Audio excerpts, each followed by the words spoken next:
Electronic components can be connected in a variety of configurations to form functional electrical circuits. The two simplest types of circuits are the series circuit and the parallel circuit.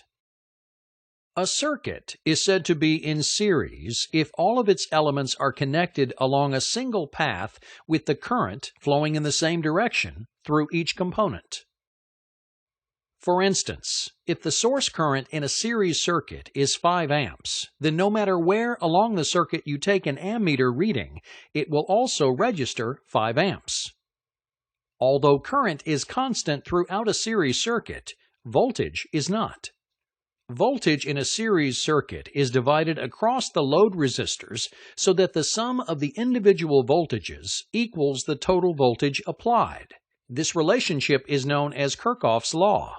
By adding the voltage drop across resistors 1, 2, and 3, you can determine the total voltage applied at the source.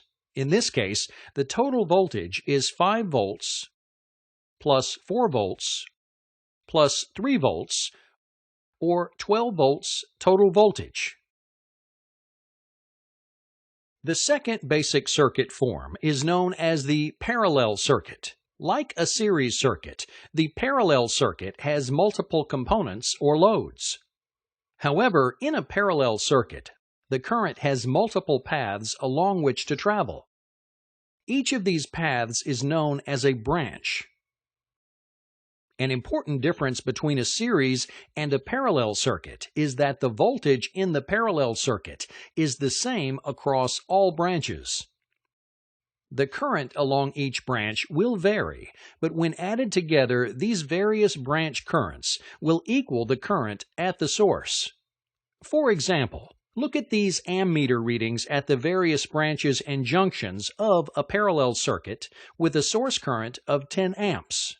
As the 10 amp current travels away from the source, it splits at junction 1 into two branches that have currents of 2 amps and 8 amps.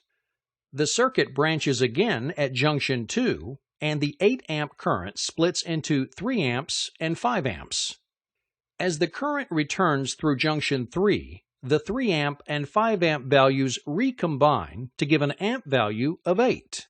At junction 4, the 2 amps and 8 amps currents recombine to equal the 10 amps of the original source current. An important difference in a parallel circuit is that voltage is the same throughout the circuit. So, using a voltmeter to measure volts at each load will yield voltage readings equal to that at the source.